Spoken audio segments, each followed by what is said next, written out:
Okay, today we're looking at the Manba One. This controller looks awesome. Will it replace my 8-bit Do, which is also a really awesome controller? I think it might. Let's unbox it and find out. Okay, so I saw this controller. It looked really awesome. It's got a lot of cool features. And I reached out to Manba and they sent me one. So let's take a look at the packaging. So it comes, this is the Manba One in white and clear. Let's take a look at the features. You can use it for your Nintendo Switch, a PC, your Steam Deck, or your Android or Apple phone. The package comes with, let's see here, it comes with the controller, charging station, the receiver for Bluetooth, an interchangeable thumbstick so you can swap the texture on your thumbsticks, and a USB-C cable. These are, for the most part, the features that you'll get. Okay, it's got a Hall Effects joystick, an LED display to show you what settings you have, some back buttons that are remappable, and a Hall Effects linear trigger button. Great for racing sims and racing games and stuff like that for your throttle control. So let's open it up and see how nice this thing is. I can probably just peel this.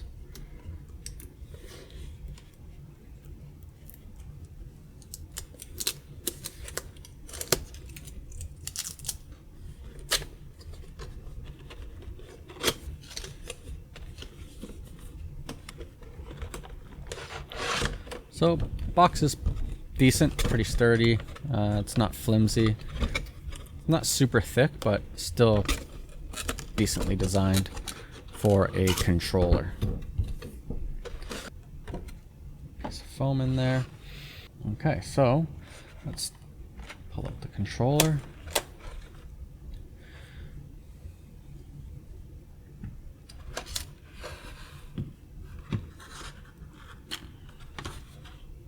Oh, and the cable is just tucked back behind there. Those look like the thumbsticks, and our device manual.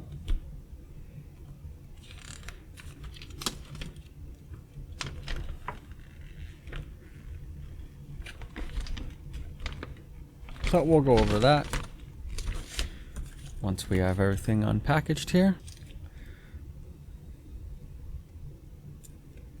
Take a look at the quality of this cable. It's pretty long. Looks like it's 3 feet or so. Let's take a look at what thumbsticks we get.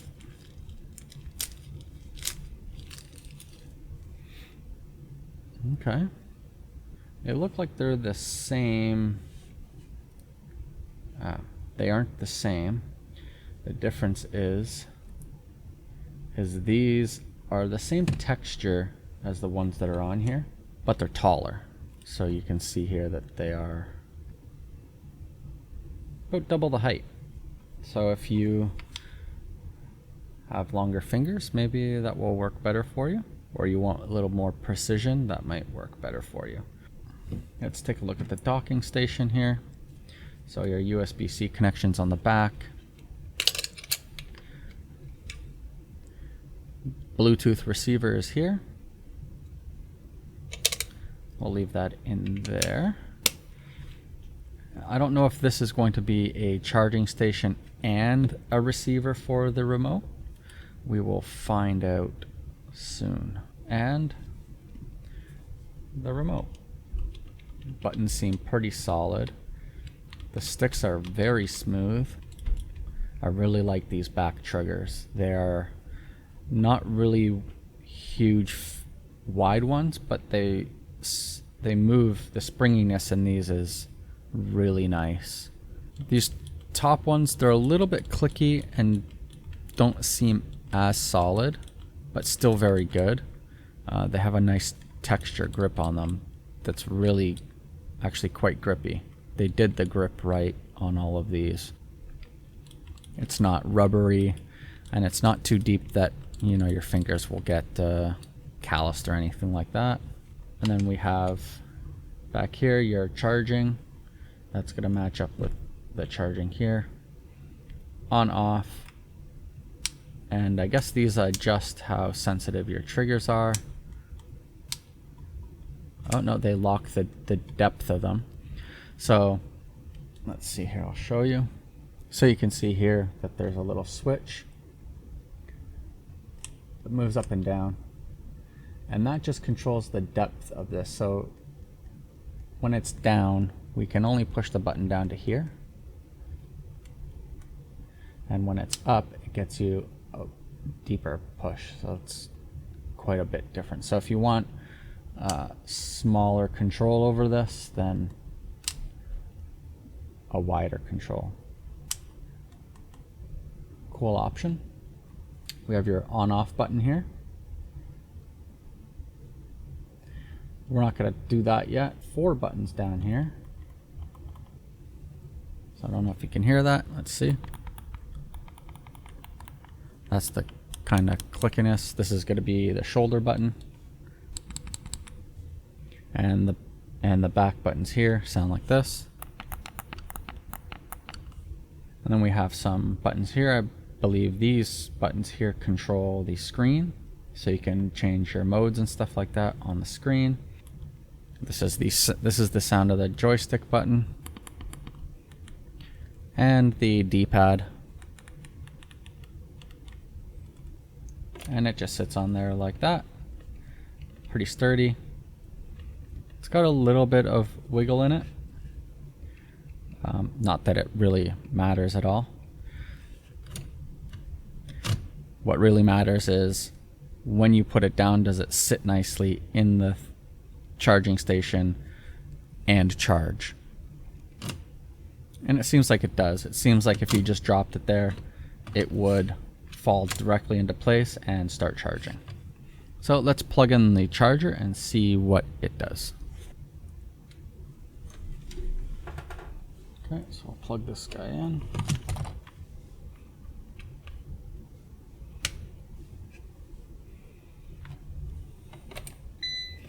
Oh, it's got audio. And this will be an orange light, and then it changes to green. And the controller turns on. Let's peel this. And it gives you a battery LED status. Oh, this has got 2 layers. That was a good peel. Okay, and it just says charging. Looks like we do have a little bit of battery there, more than half. So let's take a look at this. Okay, so we just moved the charging station out of the way. So the weight of this, actually, I'd say it's on a little bit on the heavier side, but it makes it feel really nice to hold. Feels like it's good quality. Trying to shift this around, there isn't really any flex in it. So it's a very sturdy, there's no creaking. It doesn't make any sound.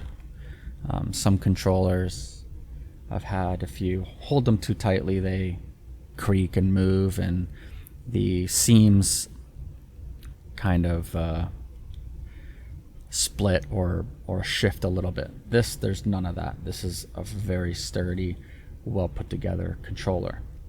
And I'm just noticing here on the side that there is a little clip here, and I'm guessing that you could use that to pop this clear off and maybe put a new face on here. So interchangeable faces, I'm pretty sure that that is available. So let's turn this on and see what we get. I haven't read up on any instructions or anything, but we're just going to flick the on button. Oh, nice. I don't know. Let's turn out this light and see. We get some LEDs on the side that shift, blue, green, purple. That's really nice. Connecting. The docking station is there, so it looks like it's in Bluetooth mode. So it might be looking for the Bluetooth. I don't know if this one's going to be both. So let's push the home button for 3 seconds like it says.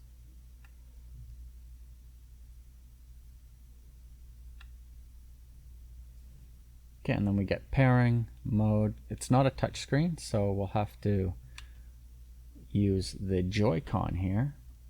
Go pair. Let's try pair. I haven't plugged in the Bluetooth dongle yet, so pairing mode. So I believe we'll have to plug in the Bluetooth and see how well that works. I know for the other remotes I have, they are 2.4 gigahertz wireless, which is a little bit better because the latency and speed of those is a little bit better. So we'll see what the Bluetooth, how good the Bluetooth latency is on this one. So, but I know the Switch does use Bluetooth, so let's plug in the dongle and see how that goes. So the dongle was just in the bottom of this here.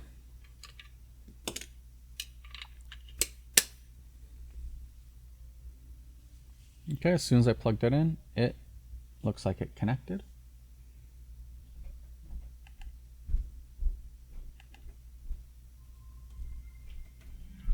Okay. So pushing the home button without holding it actually just opens up Steam big screen.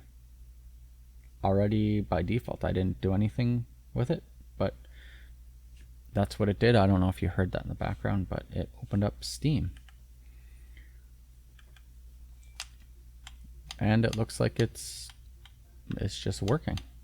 I can control through the Steam big screen here, and it's working great. So let's hold the button for 3 seconds. We'll go, let's try mode, see what mode does. Okay, so we can switch between Nintendo Switch, PC, iOS, and Android. It's automatically detected on PC. Let's go to this one, see what this is. Screen and LED. So that's brightness of this screen here.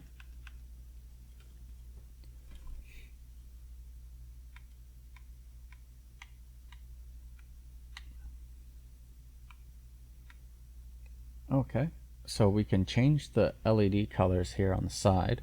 So right now it's set to rainbow. And we can go purple, blue, light blue, green. We can go through all of these colors here. We'll leave it on rainbow. And then we can adjust the RGB settings here. So if we want to turn it off because we want to reserve some battery or make the battery last longer, we can do that. I think it should be fine. Breathing, or just keep the light on. I like the breathing, so we'll keep it on there. We'll go back. So if you haven't seen, there's a back button.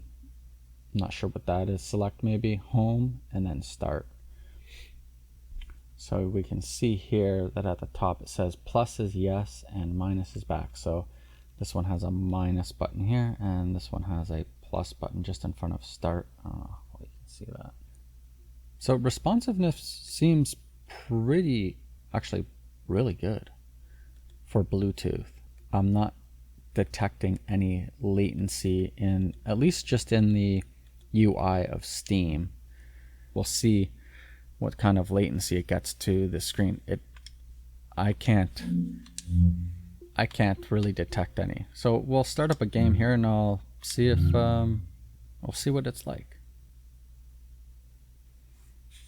So we're going to play Hades, which is a little more reliant on having less latency in the controller. And that was one of the reasons I liked the other remote that I have. There was less latency. So we'll see here. Start.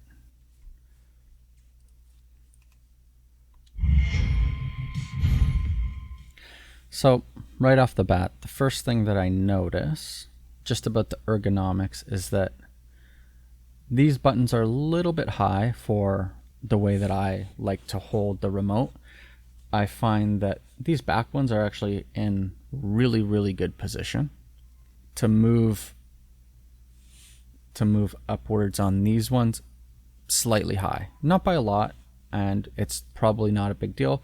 Some people will have different shaped hands, different fingers, and different ergonomics on the way they like to hold their remotes. This I could easily get used to this, but the way my fingers naturally sit is going to be on these buttons here, these back ones. So the trigger buttons as opposed to the actual buttons. Once you've probably played with this remote for a little bit, you could probably get used to not even moving your finger and just using the second pad of your finger here to push that button. So not actually moving your finger from one to the other. So you kind of get a feel for both. You can do this, which will work for me. I would be fine getting comfortable with that. Yeah, that would work great. It'd take maybe, you know, a little bit of gameplay to get used to, and that would work fine. The other thing, it's also going to be a finger placement, is these buttons on the back. So yeah, my fingers kind of rest naturally right in between the buttons here. So I could choose to roll my fingers upwards or roll downwards and have access to both buttons, which is pretty good placement. Yeah, that they work pretty good. Now I really like these Joy-Cons. These joysticks have really good spring retention in them. It's nice and light, and they return nicely back to home position. They're not too tall for me. I'm gonna try these tall ones in a second. We'll take these ones off and we'll take these short ones off and put these ones on. But this is nice and easy to move. They aren't too difficult to move, and I do like the feedback of these buttons.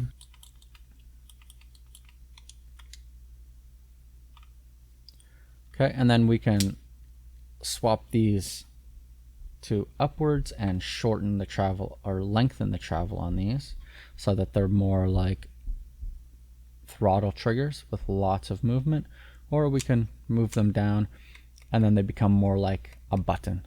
So depending on what game you're playing, if you're playing a racing sim or something like that, you might want more throttle control. You put these up in the up position, and then you get a lot more travel in this button in the trigger. And if you're playing a game like Hades where you don't need any travel and you want it to be like a button, then you put them in the down position and they're like buttons. So it is a bigger remote.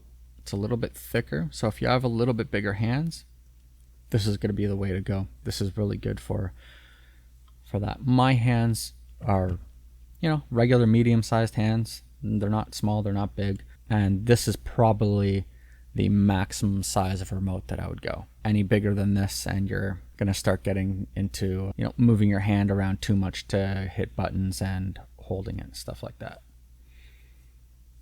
I really like the look of this controller. It's very nice and really solid, really well built. So moving around, the responsiveness, actually I am very impressed with. I don't see any lag. Previous remotes that I've had that use Bluetooth do have noticeable amount of lag between, you know, hitting a button, doing a control, or moving around. This I've been playing for 10 minutes or so. I don't see any lag at all. This is very impressive. I don't know what Bluetooth they are using. Now maybe we can find that out. I'll put it up on the screen maybe, but I am not sensing any lag at all. It is, I wouldn't notice. If you told me this was a 2.4 gigahertz, I would believe it. It's that good. So let's quit out of this game. Let's take a look at some of the physical customizations you can do. If you just go over the manual, it's pretty straightforward. We can take a look at this section here, and basically you can take off the clear cover and get a new one. If you want, you just have to pop this up, and you can also change the thumbsticks by just pulling up on them. So let's see what that's like. So this says just to pull up on these here, and this should pop off, which it does. Okay, so we have our clear skin.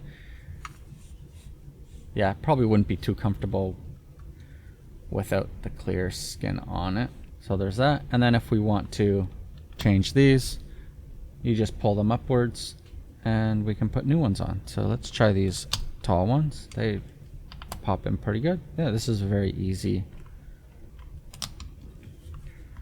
Oh, maybe I do like them tall. Let's see. We'll put this back on. Oh. You know, maybe I never knew that I liked tall joysticks. Those are tall and they feel great.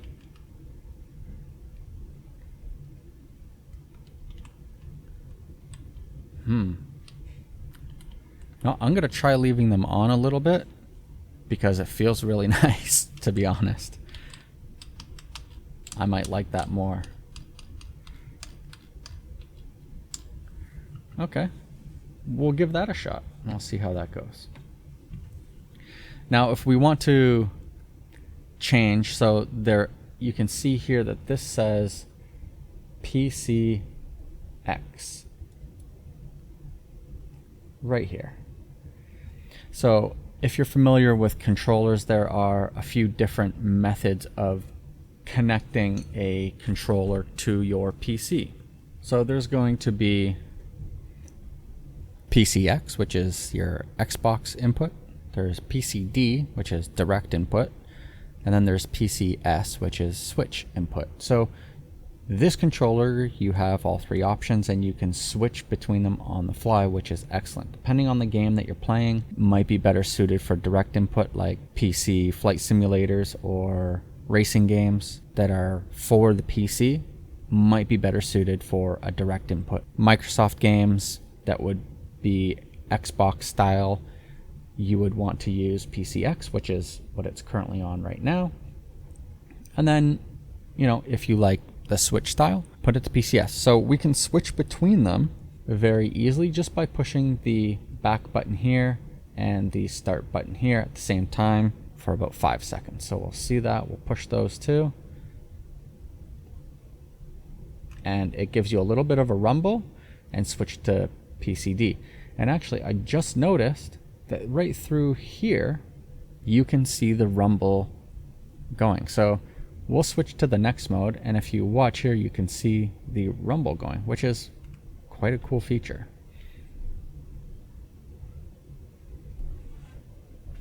So you saw that spin, and now we're in PCS up here. So this is the switch input. If you like the input of the Nintendo Switch with the button layout, then you can use that. I'm going to stick with PCX because that's what I'm used to, so we'll switch it back to there. And we're back to PCX. Now, if we want to customize our buttons, we can do that directly here on the controller. And we will be able to select profiles for different games. If we have a few games that we like playing or different button layouts that we like to switch to, that can be all done right through here on the remote itself without any software. Let's take a look at that. So we'll just hold down the home button here. And we can use our sticks here. So here's our settings. So we can go to setting 1, and then we'll be able to configure our buttons for that through here as well. So we can select which button we want to change. So we have A, B, X, and Y. So we can remap those to kind of whatever we want.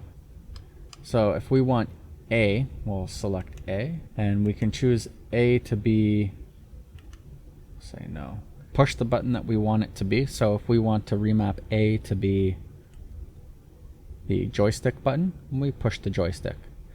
And that's it. Or we can go to B, or we can go to a trigger. We can go to the trigger or the button. We can't map these buttons to the underside buttons, but maybe we can map the underside buttons to these ones. We'll take a look at what we can do here. But I'm gonna leave A as A, and then we click on start says it's saved, and that's it. So M1, 2, 3, 4, that's going to correspond to these ones here. These are M1, 2, 3, and 4. So let's see, we can say M1, select start, M1 will equal A, B, Y. We can map that to a bunch of keys. So if you want to say make some sort of combination, maybe we can record, it looks like 20 buttons.